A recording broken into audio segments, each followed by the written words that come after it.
നമസ്കാരം. Doctor here പരിപാടിയിലേക്ക് സ്വാഗതം. ഇന്ന് മിക്ക സ്ത്രീകളിലും യുവതികളിലും നേരിടുന്ന പ്രശ്നമാണ് PCOD അഥവാ പോളിസിസ്റ്റിക് ഓവേറിയൻ ഡിസീസ്. 70% സ്ത്രീകളിലും വന്ധ്യതയ്ക്ക് കാരണം PCOD ആണെന്നാണ് കണ്ടെത്തൽ. സ്ത്രീകളുടെ അണ്ഡാശയത്തിനെയും പ്രത്യുൽപാദന അവയവങ്ങളെയും സാരമായി തന്നെ ബാധിക്കുന്ന രോഗമാണ് PCOD. ഇതിനെക്കുറിച്ച് കൂടുതലായി പറയാൻ കാലിക്കറ്റ് ഹോസ്പിറ്റൽ ആൻഡ് നഴ്സിംഗ് ഹോമിലെ കൺസൾട്ടന്റ് ഗൈനക്കോളജിസ്റ്റ് ഡോക്ടർ നീതു അഖിലാണ് നമ്മുടെ അതിഥി. ഡോക്ടർ, സ്വാഗതം പരിപാടിയിലേക്ക്. ഒരുപാട് സ്ത്രീകളിലും പെൺകുട്ടികളിലൊക്കെ കണ്ടെത്തുന്ന ഒരു പ്രശ്നമാണ് PCOD എന്ന് കേട്ടിട്ടുണ്ട്. നമുക്കത് സ്ഥിരം നമ്മൾ കേൾക്കുന്ന ഒരു വാക്ക് തന്നെയാണിത്. ശരിക്കും എന്താണ് ഈ PCOD?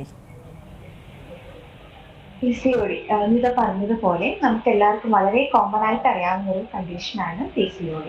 അതുകൊണ്ട് തന്നെ വളരെ യങ്ങായിട്ടുള്ള ഒരുപാട് പെൺകുട്ടികൾ നമ്മുടെ OP-യിൽ വന്നിട്ട് പറയുന്നതാണ്, മാഡം ഞാൻ റൊട്ടീനായിട്ട് സ്കാൻ എടുത്തു, സ്കാനിങ്ങിൽ PCOD ഉണ്ട്, ഇനി എന്താണ് എൻ്റെ ഭാവി എന്നൊക്കെ. PCOD എന്ന് പറഞ്ഞാൽ ഒരു പോളിസിസ്റ്റിക് ഓവേറിയൻ സിൻഡ്രോം ആണ്. അപ്പം അതിൽ ഒന്നിലധികം ക്രൈറ്റീരിയ വേണം നമുക്ക് PCOD ഡയഗ്നോസ് ചെയ്യാൻ. വെറുതെ സ്കാൻ എടുത്തപ്പം അതിലൊരു പോളിസിസ്റ്റിക് മോർഫോളജി കണ്ടതുകൊണ്ട് PCOD ആവണമെന്നില്ല. ഗൈഡ് ലൈൻ പ്രകാരം മെയിൻലി 3 ക്രൈറ്റീരിയസ്. അത് ഒന്നെന്ന് പറയുമ്പോൾ ഈ പീരീഡ് സമയം, ആർത്തവ സമയത്തെ ക്രമക്കേടുകൾ, പീരീഡ്സിൽ ഇറഗുലർ ആയിട്ട് വരിക. 2, ഈ പുരുഷ ഹോർമോൺ ആൻഡ്രജന്റെ അളവ് ശരീരത്തിൽ ക്രമാതീതമായി കൂടുക. 3, ഞാൻ നേരത്തെ പറഞ്ഞതുപോലെ സ്കാൻ എടുക്കുമ്പോൾ നമുക്ക് PCO മോർഫോളജി കാണുക. ഈ 3 ക്രൈറ്റീരിയാസിൽ ഏതെങ്കിലും 2 ഉണ്ടെങ്കിൽ മാത്രമേ നമുക്ക് PCOD എന്ന് ഡയഗ്നോസ് ചെയ്യാൻ പറ്റൂ. ഇന്ന് ഒരു ടീനേജ് ഗേൾസിൽ 95% പേരിൽ കാണുന്ന ഒരു ലൈഫ് സ്റ്റൈൽ ഡിസീസാണ് PCOD എന്നുള്ളത്. ഇപ്പോൾ ഡോക്ടർ, ഈ PCOSന്റെ കാര്യം പറഞ്ഞു എന്ന് എനിക്ക് തോന്നുന്നത്, ഈ PCODക്കൊപ്പം തന്നെ നമ്മൾ കേൾക്കുന്നതാണ് PCOS എന്നുള്ളത്.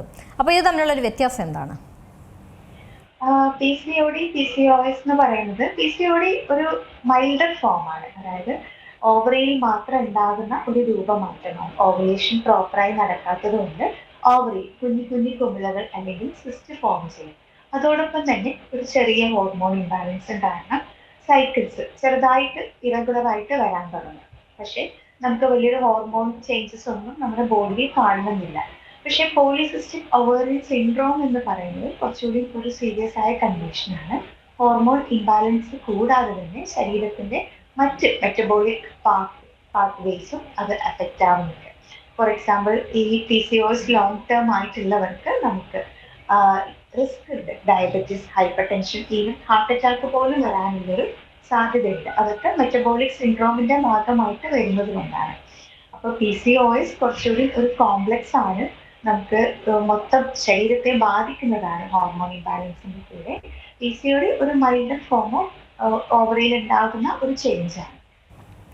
ഇനി PCODയിലേക്ക് വരുമ്പോൾ അത് ഈ പീരീഡ്സ് റെഗുലർ ആവാതിരിക്കുമ്പോഴാണ് പലപ്പോഴും ഈ PCOD ആണോ എന്നൊക്കെയുള്ളൊരു സംശയം വരുന്നത്.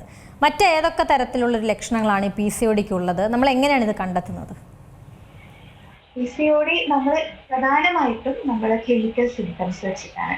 അതായത് ഈ പീരീഡ്സ് നോർമലി ഒരു സ്ത്രീക്ക് മെൻസ്ട്രൽ സൈക്കിൾ എന്ന് പറയുന്നത് 28 to 35 ഡേ ലെങ്ത് ഉണ്ടാവും.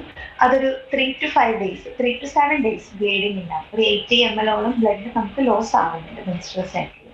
അപ്പൊ ഇതിൽ നിന്ന് എന്തെങ്കിലും വ്യതിയാനം വരുന്നത്, ഫോർ എക്സാമ്പിൾ പീരീഡ്സ് ആയി പക്ഷെ ബ്ലീഡിങ് വളരെ കുറവാണ്, അല്ലെങ്കിൽ പീരീഡ്സ് ആയ ഒരു ഫസ്റ്റ് 3 ഡേയ്സ് ഒരു ബ്രൗൺ ഡിസ്ചാർജ്, ഒരു സ്പോട്ടിങ് മാത്രമേ ഉണ്ടാവുള്ളൂ, അല്ലെങ്കിൽ പീരീഡ് സമയത്ത് അമിതമായി ബ്ലീഡിങ് വരിക, ഇതൊന്നും അല്ലെങ്കിൽ ഓവുലേഷൻ പ്രോപ്പറായി നടക്കാത്തതുകൊണ്ട് നമുക്ക് 3 മാസം, 2 മാസം, 6 മാസം പീരീഡ്സ് ആവാണ്ടിരിക്കുക, ഇതൊക്കെ പീരീഡ്സ് സമയത്ത് നമ്മൾ കാണുന്ന ക്രമക്കേടുകളാണ്.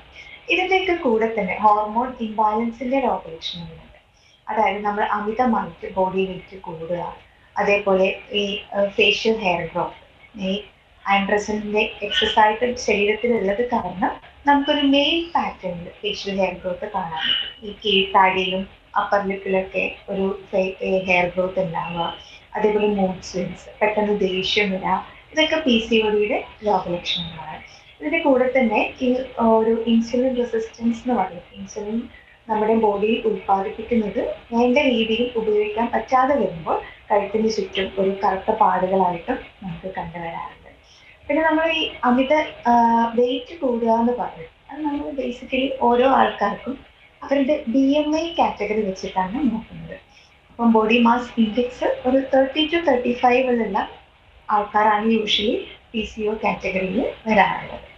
പിന്നെ ഈ PCOS ഒക്കെ ലോങ് ടേം ആയിട്ട് പെർസിസ്റ്റ് ചെയ്യുമ്പോൾ നമുക്ക് കുറച്ചുകൂടി ഹൈ റിസ്ക് ഫാക്ടേഴ്സ് വരും. ഞാൻ നേരത്തെ പറഞ്ഞതുപോലെ diabetes, hyper tension, cardiovascular risk ഒക്കെ വളരെയധികം കോമൺ ആണ്. അത് പക്ഷേ ഈ യങ് ഏജിലോ അല്ലെങ്കിൽ ആദ്യത്തെ ഇനീഷ്യൽ സ്റ്റേജിലൊന്നുമല്ല നമ്മൾ കാണാൻ. കുറച്ചൊരു ഓൾഡർ ആകുമ്പോൾ ചിലപ്പം വേണമെങ്കിൽ ഈ ആർത്തവ വിരാമ സമയത്ത് നമുക്ക് ഷുഗർ, പ്രഷറൊക്കെ ഇതിന്റെ ഭാഗമായിട്ട് നമുക്ക് വരാൻ പറ്റും. പ്രധാനമായിട്ടും ഈ ആർത്തവ സമയത്തെ ക്രമക്കേടുകളും അതേപോലെ ഹോർമോൺ ഇംബാലൻസ് കാരണം നമ്മുടെ ഫേസിൽ വരുന്ന ചേഞ്ചസും ആണ്. ഇത് ഡയഗ്നോസ് ചെയ്യുന്നത് ഇത് രണ്ടും ക്ലിനിക്കൽ സിംറ്റംസിന്റെ കൂടെ നമ്മൾ സ്കാൻ എടുക്കുമ്പോൾ നമുക്ക് സ്കാനിങ്ങിൽ ഈ PCO മോർഫോളജി എന്ന് പറയും, പെരിഫറലി അറേഞ്ച് ചെയ്തിട്ടുള്ള സ്മോൾ ഫോളിക്കിൾസ് കാണുകയാണെങ്കിൽ നമ്മൾ അതിന് PCOD ഡയഗ്നോസ് ചെയ്യാൻ പറ്റും.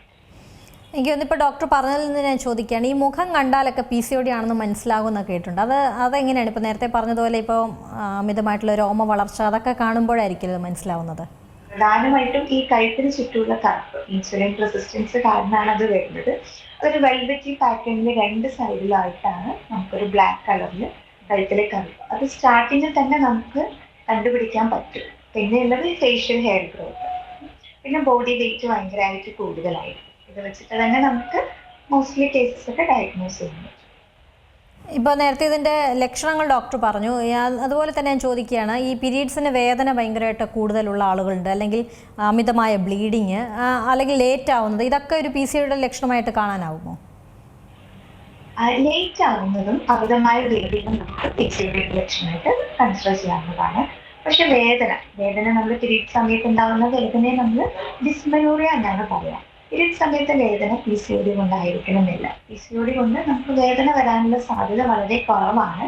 പിന്നെയുള്ള പോസിബിലിറ്റി എന്ന് പറയുന്നത് ഈ പീരീഡ്സ് ഡിലേ ആകുമ്പോൾ ചില ആൾക്കാർക്ക് ഭയങ്കരമായിട്ട് ഹെവി ബ്ലീഡിങ് വരും. ആ സമയത്ത് നമുക്കൊരു മസിൽ ക്രാമ്പ് ഉണ്ടാവും.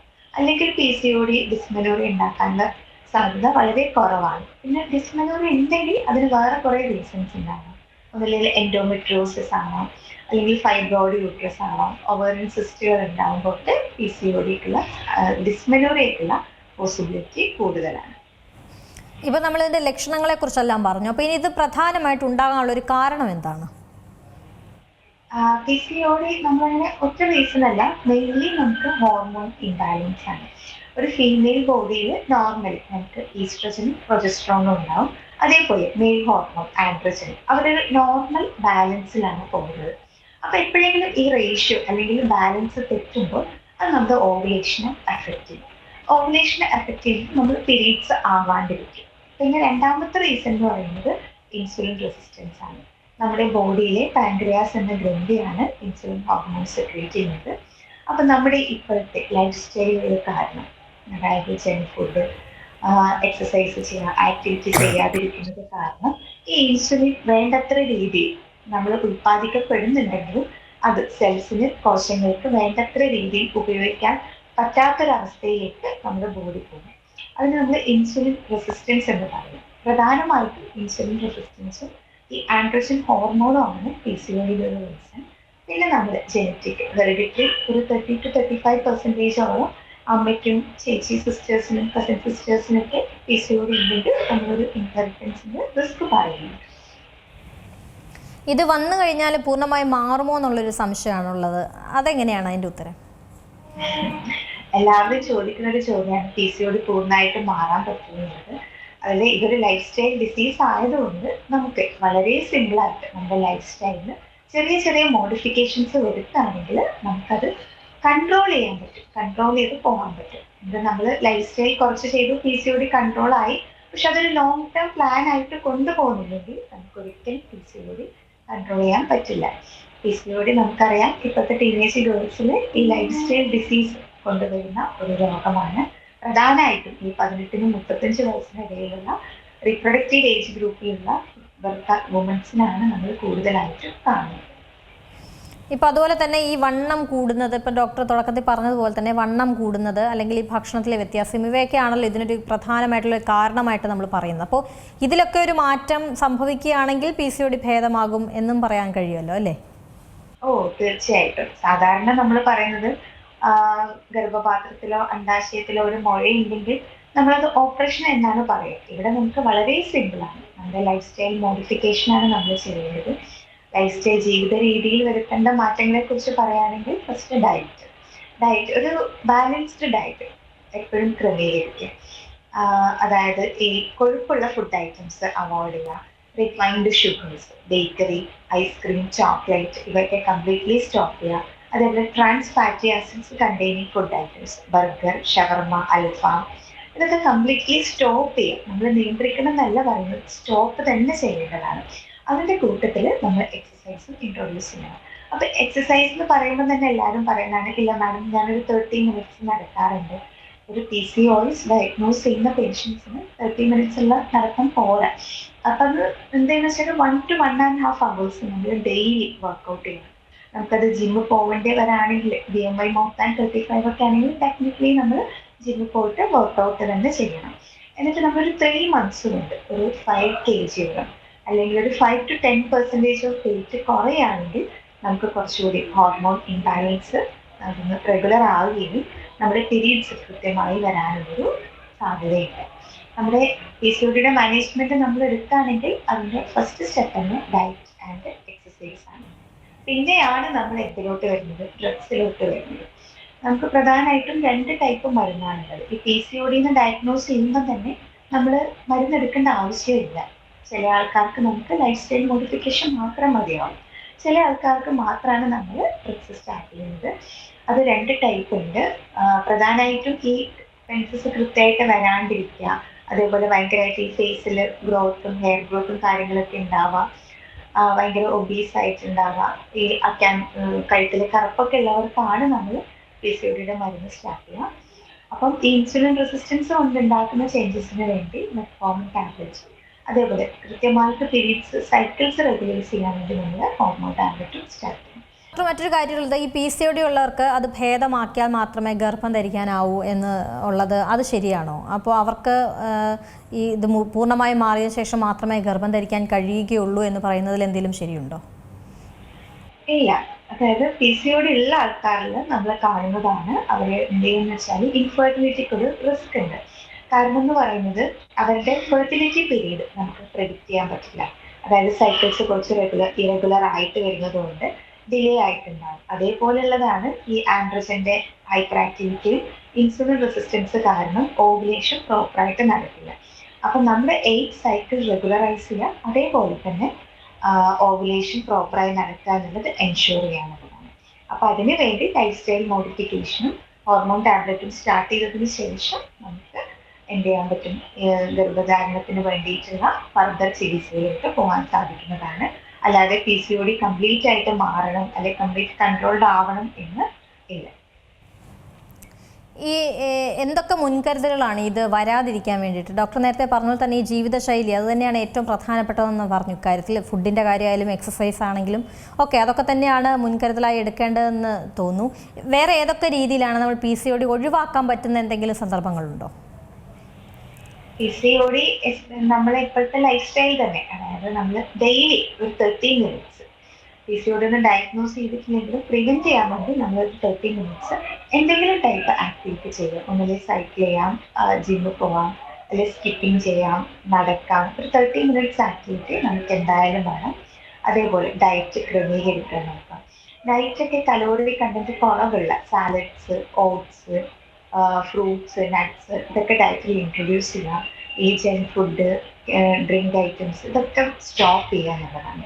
പിന്നെ എപ്പോഴും ഒരു സ്ട്രെസ് ഒഴിവാക്കുക, പരമാവധി സ്ട്രെസ് ഒഴിവാക്കാൻ വേണ്ടി ശ്രമിക്കുക.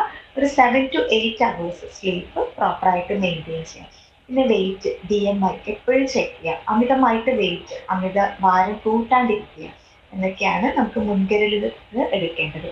സൈക്കിൾസ് റെഗുലർ അല്ലെങ്കിൽ ആർത്തവത്തിൽ എന്തെങ്കിലും ഒരു വ്യതിയാനം കാണുകയാണെങ്കിൽ അപ്പം തന്നെ അടുത്തുള്ളൊരു ഗൈനക്കോളജിസ്റ്റിനെ കൺസൾട്ട് ചെയ്യുന്നത് നിർബന്ധമാണ്. നമുക്കൊരു ഏർലി സ്റ്റേജസിൽ തന്നെ PCOD കാണുകയും അത് ജീവിതശൈലിയിൽ കുറച്ചൊരു ചേഞ്ച് വരുത്തുകയും ചെയ്ത് കഴിഞ്ഞാൽ നമുക്ക് ഫർദർ ആയിട്ടുള്ള ഇൻഫെർട്ടിലിറ്റി, അതേപോലെ കാർഡിയോവാസ്കുലർ റിസ്ക്, PCOSലോട്ട് പോകുന്നത് ഒക്കെ നമുക്ക് പ്രിവെന്റ് ചെയ്യാൻ പറ്റും.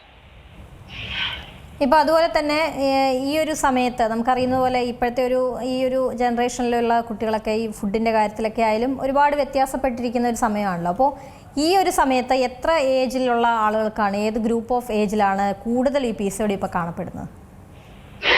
പ്രധാനമായിട്ടും നമ്മൾ PCOD ഗൈഡ് ലൈൻസ് പറയുന്നത് 18 വയസ്സിന് മുകളിലുള്ള ഒരു 35 വയസ്സ് വരെ. 35 വയസ്സിന് ശേഷവും ചിലപ്പോൾ ഈ PCOD 18 വയസ്സ് തൊട്ടേ ഉണ്ടെങ്കിൽ ലോങ് ടേം ആയിട്ട് വന്ന് ചിലപ്പോൾ അത് സിസ്റ്റ് ആയിട്ടോ അല്ലെങ്കിൽ വേറെ മെറ്റബോളിക് സിൻഡ്രോമിലേക്കോ ലീഡ് ചെയ്യും. പക്ഷെ നമ്മൾ PCOD എന്ന് ഡയഗ്നോസ് ചെയ്യുന്നത് 18-നും 35 വയസ്സിന് ഇടയിലുള്ള സ്ത്രീകളിലാണ് വളരെ കോമൺ ആയിട്ട് കാണുന്നത്.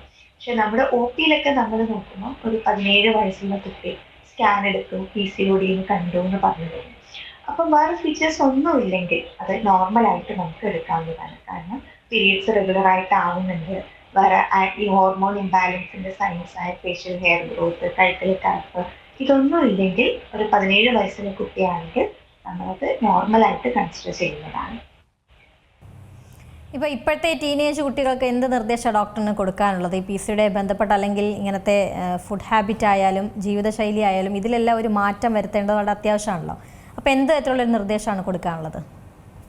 ഈ PCOD എന്ന് പറയുന്നത് നമുക്കൊരു ലൈഫ് സ്റ്റൈൽ വാർണിംഗ് ആണ്. നമ്മൾ പ്രോപ്പറായിട്ട് വ്യായാമം ചെയ്യുക, ഭക്ഷണ രീതി ക്രമീകരിക്കുക, മെൻസസിന്റെ സമയം കുറച്ചുകൂടി നമ്മൾ കെയർഫുൾ ആയിരിക്കുക. എൻ്റെ സൈക്കിൾ ലെങ്ത്, എത്ര ബ്ലീഡിങ് ഉണ്ടാവുന്നുണ്ട്, എനിക്ക് എത്ര ദിവസം കൂടുമ്പോഴാണ് പീരീഡ്സ് ആവുന്നത്, ആദ്യത്തെ ഇനീഷ്യൽ ഡേയ്സ് ബ്ലീഡിങ് കുറവാണോ എന്നൊക്കെ എല്ലാ പെൺകുട്ടികളും അസസ് ചെയ്യാണ്. എന്നിട്ട് എന്തെങ്കിലും പീരീഡ്സിന്റെ സമയത്ത് എന്തെങ്കിലും ബുദ്ധിമുട്ട് കാണുകയാണെങ്കിൽ അവനെ ഒരു ഗൈനക്കോളജിസ്റ്റിനെ കൺസൾട്ട് ചെയ്യുക. കാരണം നമുക്ക് അതിൽ നിന്ന് ഒരുപാട് ലോങ് ടേം കോംപ്ലിക്കേഷൻസ് പ്രിവെന്റ് ചെയ്യാൻ സാധിക്കും. പിന്നെ കുറച്ച് പേരുകൾ എപ്പോഴും ചോദിക്കുന്നതാണ് ഈ PCOD ഉണ്ട് എന്ന് പറഞ്ഞിട്ട് വെയിറ്റ് കുറക്കാൻ വേണ്ടി കുറച്ച് പേര് ഫുഡൊക്കെ സ്കിപ്പ് ചെയ്യാറുണ്ട്. അപ്പോൾ ഫുഡ് സ്കിപ്പ് ഒരിക്കലും പാടുള്ളതല്ല. കാരണം എന്ന് വെച്ചാൽ അത് ഫുഡ് സ്കിപ്പ് ചെയ്ത് പിന്നെ രാവിലെ മോർണിംഗ് ഇപ്പം നൈറ്റ് സ്കിപ്പ് ചെയ്ത് മോർണിംഗ് നമ്മൾ ബ്രേക്ക്ഫാസ്റ്റ് കഴിക്കുമ്പോൾ ചിലപ്പോൾ ഷുഗർ പെട്ടെന്ന് കൂടുമ്പോൾ അത് ഇൻസുലിൻ റെസിസ്റ്റൻസിന് കൂട്ടുകയും അത് വീണ്ടും PCOD-നെ വേഴ്സൺ ചെയ്യുകയാണ് ചെയ്യുന്നത്. അപ്പം ഡെഫിനറ്റ്ലി നമ്മൾ അതൊരു മുൻപാണ് ഒരിക്കലും PCOD ഉള്ള പേഷ്യൻസ് ഫുഡ് സ്കിപ്പ് ചെയ്യാൻ പാടില്ലതല്ല. അതാണ് ജീവിതശൈലി കൃത്യമായി തന്നെ കൊണ്ടുപോവുക, ഫോളോ ചെയ്യുക എന്നുള്ളത് തന്നെയാണ് ഇത് വരാതിരിക്കാനുള്ള ഏറ്റവും പ്രധാനപ്പെട്ട കാര്യം. പ്രത്യേകിച്ച് ഭക്ഷണ കാര്യത്തിലായാലും അല്ലെങ്കിൽ എക്സസൈസിൻ്റെ കാര്യത്തിലായാലും അതൊക്കെ കൃത്യമായി തന്നെ പാലിച്ചു പോവുകയാണെങ്കിൽ ഇതെല്ലാം ഒരു പരിധി വരെ ഒഴിവാക്കാൻ കഴിയും അല്ലേ? ശരി ഡോക്ടർ, എന്തായാലും വളരെ നന്ദി ഈ ഒരു വിഷയത്തിൽ പ്രതികരിച്ചതിന്. കാലിക്കറ്റ് ഹോസ്പിറ്റൽ ആൻഡ് നഴ്സിംഗ് ഹോമിലെ കൺസൾട്ടന്റ് ഗൈനക്കോളജിസ്റ്റ് ഡോക്ടർ നീതു അഖിലാണ് നമുക്ക് നമ്മുടെ സംശയങ്ങളെല്ലാം പറഞ്ഞു തന്നത്. ഡോക്ടർ വളരെ നന്ദി പരിപാടിയിൽ പങ്കെടുത്തതിന്. ഡോക്ടർ ഹിയർ പരിപാടി അവസാനിക്കുന്നു. നമസ്കാരം. ഏറ്റവും പുതിയ വാർത്തകളും വിശേഷങ്ങളും വിരൽ തുമ്പിലറിയാൻ Zee മലയാളം ന്യൂസ് എല്ലാ ഡിജിറ്റൽ പ്ലാറ്റ്ഫോമുകളിലും ലഭ്യം.